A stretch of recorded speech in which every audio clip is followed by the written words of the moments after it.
asalaamaaleykum mbokki internet yu ñu taamu di seetaan fii ci TMS TV ñoo ngi leen di jokkeel di leen sant di leen gërëm taamu ak kóolute bi ngeen am ci TMS TV tey nag dañ leen defaral benn micro trottoir fii ci marché Sandaga mu nekk li nga xamante ni tey moom lañ leen baaxeeloo ci li nga xamante ni mooy am conflit bu am digganteeg commerçant yi ak état du Sénégal mu nekk lan mu nekk li nga xamante ni dañoo bëgg a démolir maanaam benn bâtiment fii bi ngeen di gis ci image yi ci kanam tuuti ci immeuble boobu noonu lañ bëgg a démolir ngir rek mën koo defaraat waaye nag dañoo gisaat xamuñu ci diggante bi li ci xew ñoo ngi gisaat mu am benn report bi nga xamante ni moo nekk démolir bâtiment boobu ngir mën koo reporter rek ci ba tabaski romb ci loolu nag dinañ daal di xool ay commerçant yi nga xamante ni ñoom la concerné ñu daal di ciy wax tuuti ñu ñëw ànd ak yéen ci kanam tuuti ngir rek xool seeni opinion ci wàllum loola. ba tey yaa ngi internet di wéy di ànd ak yéen tey comme ni ma leen ko digalee rek ñu ñëw def benn micro trottoir ci wàllum démolition ci bâtiment bi nga xamante ni bi moo nekk fii ci Sandaga ñu daal di laaj benn góor bi nga xamante ni moom lañ fekk fii ci Sandaga mu wax ñu tuuti rek ana naka la gisee rek ci wàllum loola maanaam wàllum démolition bi nga xamante ni moom la état du Sénégal jël te ñu gis encore mu daal di koy reporter lan nga ci wax. Non, pour la réhabilitation du marché kooku ñun ñoo ko njëkkoon réclamer mais pas dans ces conditions marché bi dafa am ñu fi nekk d'abord man dama judd dama fekk fi ici place bi n'est-ce pas fekk fi le papa nekk fi di ko gérer bien ma ñëw samay doom ñi ngi nii mes petits enfants sont là et tout mais bu ñu ñaree ñëw jékki-jékki ba mu yàgg rek des années de labeur ñu ñëw anéantir ko en un laps de temps naan xaw ma réhabilitation bi ñëpp si ànd personne n'est contre d'abord ils ont commencé à mettre en mal waa Sandaga ak population bi naan bâtiment bi danger le bâtiment bi y a aucun danger le bâtiment est là kenn nekk fi y a personne si par extraordinaire sax le bâtiment s'effondre amul benn risque y a personne ñoom ñoo ko fermer fii kenn nekku fi mënoon nañ defar le bâtiment sans pour autant que ñu déranger qui que ce soit avec la technologie de nos jours là mën nañ ko defar du ñu déranger kenn ñi nekk à côté sax duñu xam ñu ngi koy defar ba mu baax ba bien comme que dañuy reloger ñu fi nekk bu ñu paree ñu reloger leen foofu mais ñoom ils pensent à autre chose man lu ñuy wax reloger sax j'y crois pas parce que boo fiy jógee amul. autre chose nan nga koy waxee en fait autre chose. ça tout le monde le sait. booy génn sans papier ni rien amul benn kayit bu ñu la jox rien du tout amuloo numéro amoo dara bu ñu xasee ba génn ba dem feneen dootuñu sax xam ne ndax yow tu étais là ou non ñoom yooyu teniruñ ci considération teniruñ ci compte ñoom seen feuille de route la ñu yor rek di dérouler ñoom seen feuille de route la ñu yor ñi fi nekk citoyens ils n'ont rien à cirer de ça toppatoowuñu leen seen bien-être rek tout ça ils n'ont rien à cirer c'est pas leur problème loolu la. Ils veulent faire ce que bon leur semble bu ñu paree ils vont faire de ces trucs là d'ailleurs li ñu prévoir maquette bi ci suuf sax il paraît que Auchan moo fa nekk d'après ce qu'on m'a dit gis naa benn maquette Auchan mooy nekk suuf vous avez vu ñu nekkoon aux alentours yëpp y aura rien à côté ils vont faire le marché fii ñëpp xam nañ superficie bi ça coûte cher périmètre bi mètre carré bi ça coûte cher ils vont donner ça à d'autres gens ils vont utiliser le marché à d'autres fins ça tout le monde le sait léegi obligé nañu gars yi pousser nañu jusqu'au bout indi seen tracteurs yi indi tout menaces c'est des menaces ce qu'ils ont fait là moi je savais que duñu laal parce que joxuñu kenn benn cantine ne la am sa caabee ngi nii demal jóge fi déplacé wul nga dem man je fais partie des premiers yi nga xam dem nañ ba inscrire fële ba ñu jël numéro yeeg et tout ça jël numéro téléphone et pourquoi ñëwuñu alors oui monsieur X am magasin numéro tel et tel ñëwal ñu jox la sa clé nga déplacé wu ils l'ont pas fait ils mettent en mal les gens avec waa Sandaga ak population bi ñoom fu mu ne nii li ñuy wax nii c'est pour l'opinion rek jox nañ leen site bi defar nañ ko non loolu dara amu ci man maa ko fi wax ko je fais partie des premiers yi nga xam ne inscrire nañ foofu mais jusqu'à présent j'ai rien vu j'ai pas vu les clés j'ai rien vu nag ngay déplacer ay nit lu day nii nga jékki-jékki rek ñu déplacé wu leen te joxuloo ko benn site bu mu mën nekk fii c'est des places man fii ku ma ne woon je te paye tout de suite 75 millions je ne te vends pas fii nii fii man li may dépenser par mois rek ça fait plus d'1,5 million ce que je dépense par mois ëpp na 1,5 million kon ku ma ko jaay 75 je n'achète pas loolu la. waaw est-ce que champ de course boobu bi ñuy wax noonu ne jox nañ leen ko pour ngeen dem tuxu foofu noonu est-ce que arrangé na leen. champ de course c'est un milieu bi nga xam ne si c'est pas commercial c'est enclavé milieu bi dafa isolé wu dafa enclavé wu man j'ai été là-bas dem naa fa ba xool ba pare de petits trucs toog naa dégg ministre naan wooy defar nañ ko ba mu mucc ayib c'est tout ça là dama ni c'est faux ñun bañ demee on n'a pas vu ça gis naa ko c'est des trucs comme ça man sama chaise bi bu fi duggee nga teg sa lii yow doo am foo toog. waaw Ousseynou mën nga ñu wax tuuti rek ci wàllum li nga xamante ni moo nekk démolition bâtiment bi nga xamante ni moo nekk fii ci Sandaga yow lan nga ñuy mën a wax. waa bâtiment bi moom lu ma ci njëkk a wax moom mooy bâtiment bi patrimoine la quoi moo tax waaw nekk na patrimoine boo xamante ne nekk na lu archaïque bu ne archaïque mooy lu ancien n'est-ce pas mais daal li ma la mën a wax mooy vraiment coow li bëri na wax ji bëri na médias yi ministre beeg ñëpp si woo ko yem mais daal l'essentiel daal li nekkoon en activité nekkoon en actualité aussi mooy comment dirais-je mooy déplacement bi mais comme que yàlla def na moom solution am na peut-être maanaam dañ jéem a xool rek jën nan lañuy résoudre problème bi pour ñu quitter fii loolu daal moo nekkoon actualité. léegi dañoo bëggoon xam mbir mi rek ana fu mu toll ak li nga xamante ni moo jotoon a am ndax dégg nañ ci réseaux sociaux yi gis nañ aussi suñu mbokku naataango yi nee nañ état dafa daal di reporter ba julli gi romb li nga xamante ni moo nekk démolition bi ana naka la nga ñuy wax rek ci mbir mi. waa li jotoon a am moom vraiment xam nga dafa nekkoon ay information yoo xamante ni neexul dégg parce que boo nee lu toll ne Sandaga bu ñu nee Sandaga maanaam. site commercial bi lépp li ko wër lépp la xam nga même pas une semaine nga bëgg leen a yëkkati xam nga loolu day doy waar ba pare ministre bi aussi ni mu informé pour nit ñi jóg vraiment loolu ba tey nit ñu bañu ne nu ñu quitter Sandaga mais bu ñuy quitter fii maanaam ci ay raisons yu claires la ñuy quitter fii benn nit ki mënoo koo defaral ba pare di ko yëkkati te fa nga ko jëmee moom xamul lu nekk foofu ñaar une deuxième fois moom ba pare fi nga xamante ni foofu la ñuy quitter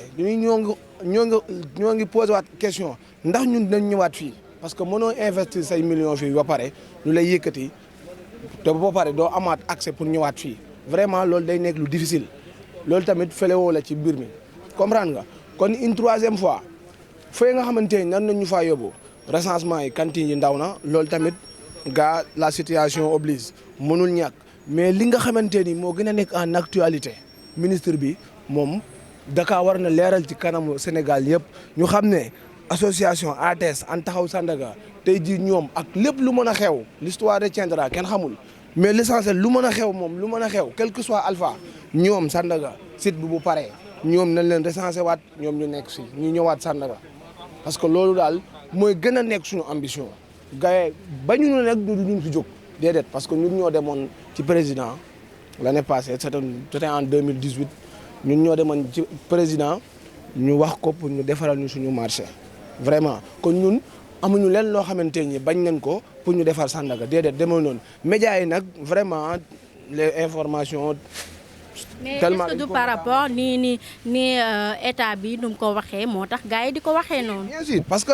ay fausse information rek moo jàll ci état bi mais gars yi amul benn commerçant ba sa toog ne ñun duñu bañ a jóg Sandaga Sandaga ay raison la ñu bëgg xam nañ lañ fiy débarquer ba pare ak nañ lañ fiy ñëwaatee ñun amuñu woon loolu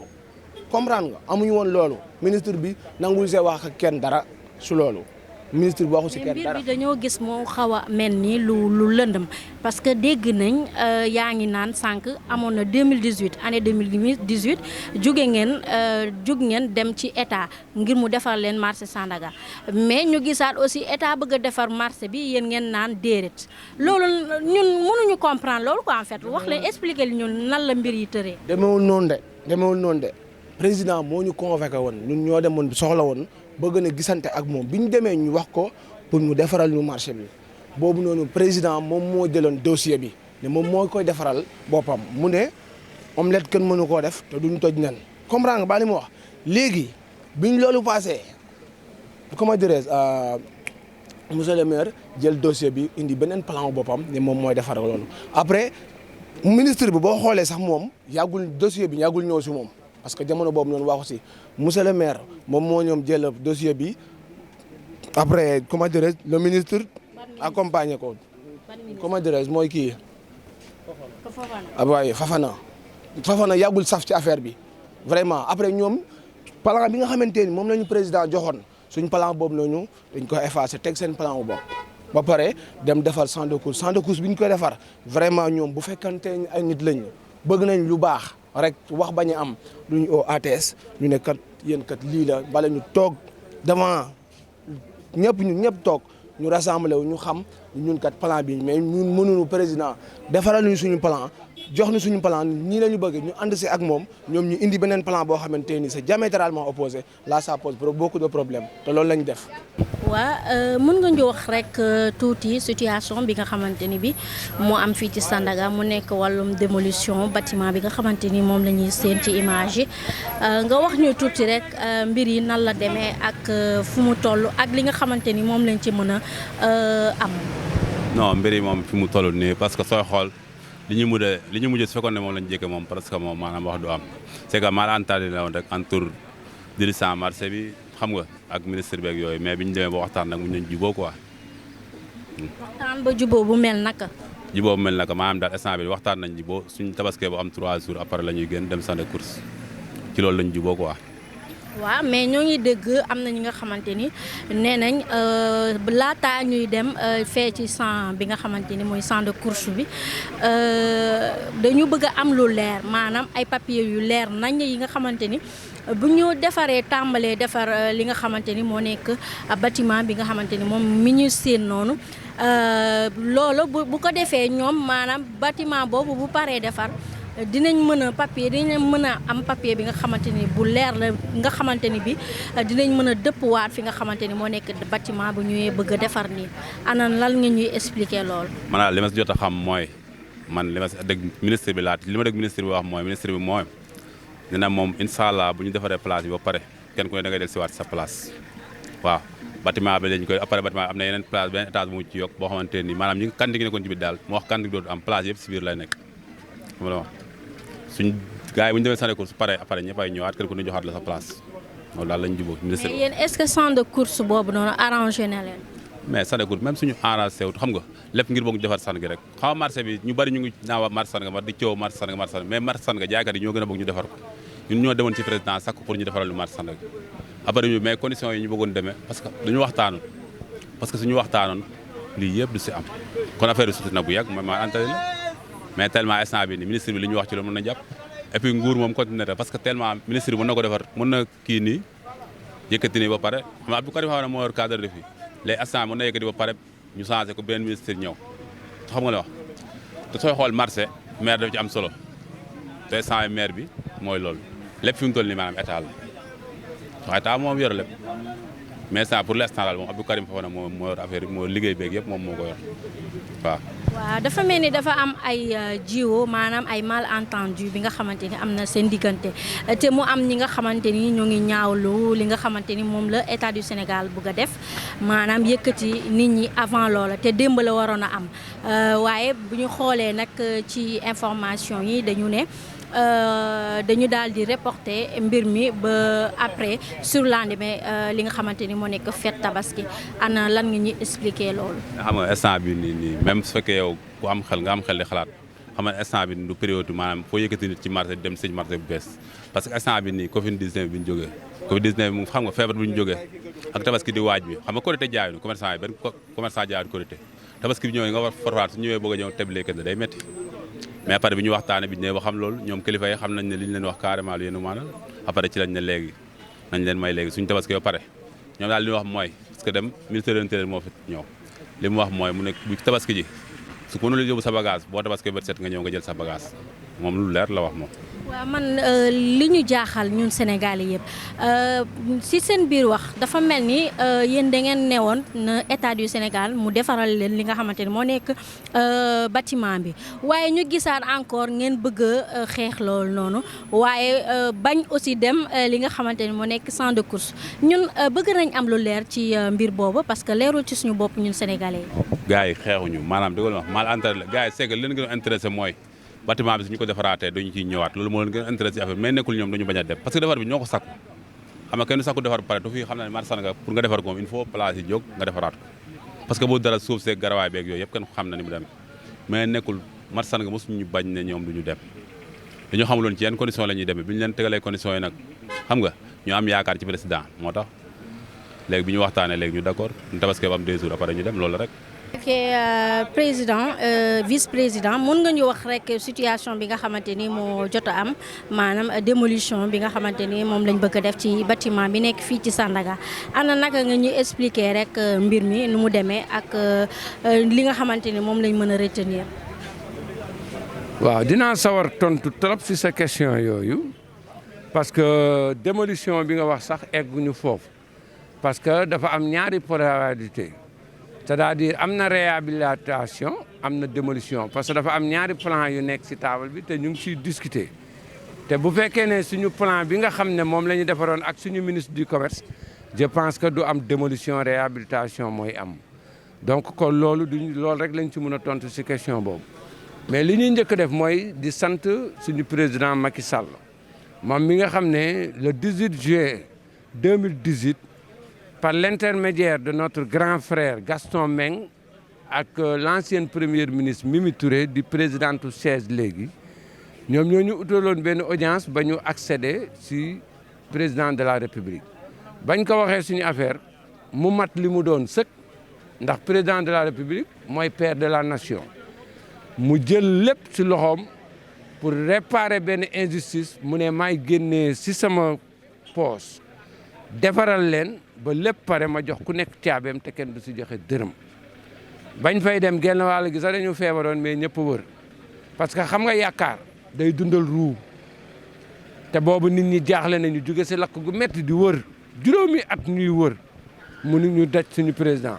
donc ba ñu fexee ba daj ko ba loolu am genn wàll gi yëpp dañoo wër. waaw bi ñu nekkee ci loolu liggéey ba ñetti weer ak ñaari semaine ba lépp pare Sénégalais yu bëri xamuñu woon ne sax dinañ defar marché bi amul benn coow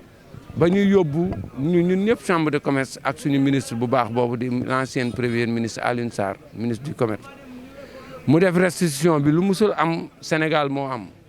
maanaam lu ñëpp àndandoo ne lii la ñu bëgg keroog moo am à l'unanimité li ko tubaab di waxee ñun ñëpp ñu ne plan bi la ñu bëgg. waaw ki ngay defaral te président ne moom li nga koy defaral te ñun ñu ñaanoon ko lépp li ñuy defar nañ ci bokk commencement ba fin parce que gis nañ fi centre commercial Kermel ñu defar ko mu indi coow ba léegi kenn dugg fi gis nañu Félix Éboué mu indi coow kenn duggul donc li ñu doon xalaat mooy boo ñu ci boolee ñu bokk ci commencement ba fin ëllëg du ñu taxaw fii naan li nga ñu liggéeyal bokkuñu moom mu am écoute lool. d'accordol ñu loolu boole ñu ci noonu looloo tax ñun ñu bokk ci liggéey boobu ak démembrement maanaam pàccu état bi ci waroon bokk yëpp ñu bokk ci mu am comité de pilotage ministre Alioune Sarr def benn décret ñu publier ko ci journal national. waa léegi comme état continuité la te lii président Macky Sall moo ko moom malgré que bu dee ñun la ñu koy defaral pour réparer benn injustice état nekk continuité même yow boo ñëwee nga hérité benn dossier lu doon yoon bi mooy. nga woo acteurs yi ci bokk yëpp ngeen toogaat bu fekkee ne dafa am leneen lu mu laaj ak lu mu laaj ñu toog waxtaanee ko mais li ñu déploré rek mooy dañu toog rek ñu gis ñu indi beneen plan ñëw tegaat boo xam ne xamuñu fu mu jugee ak ku ko defar ak yëpp mu indi coow loolu moo indi woon bascule mais encore mu ñuy wax sénégalais yi ñun ñëpp ñoo bokk suñu Sénégal bu ñu kenn jaxase ak askan bi ñun duñu ay rebelle duñu ay sàcc duñu ay nit ñu civilisé lañu ay commerçant xam li ñu war a jëriñ seen réew te di ko ci jëriñ moment bi sax du moom mais boo gisee moment bi réew mi di fonctionner sax ñun la le secteur informel parce que yeneen secteur yëpp tëj na ñoo fi doxal yore askan wi kon ñun bëgg nañ suñu réew waaw léegi nag lu mel noonu ay nit ñu mel noonu dañuy jar a àndal surtout bi suñu président nga xam ne moom ci génération de la paix bi la bokk di prôner émergence mënul am tant que jàmm amul kon du ñun bu ñu bëggee émergence président di ñu defal loo xam ne c'est émergent donc ñun du ñu woote lu dul jàmm pour am émergence boobu réeroo amoon na waaye yàlla mi dara teewul teg na ci loxoom autorités yi tamit ñi nga xam ne ay nit lañu comme ñun am hauteur am compréhension xoolaat mbir mi jàng ko fekk si nañu si li ñu doon sàkku ñu d'accord si ba signé ay accord loolu foofu lañ toll. jërëjëf cher internaute mi taamu duñu seetaan fii ci TMS TV foog naa gis ngeen li nga xamante ni mbégte la ak contentement ci li nga xamante ni moo nekk problème bi amoon fii ci Sandaga mu nekk démolition bi nga xamante ni bâtiment bi nga xamante ni moom la commerçant yi daal di xiiroo ci loolu nag ñu ñëw rek xool commerçant yi nga xamante ni ñoo nekk fii ci Sandaga ñu wax ñu rek li nga xamante ni mooy seen opinion ci wàllum loola. di leen jox dig daje ci beneen numéro ci seen micro trottoir.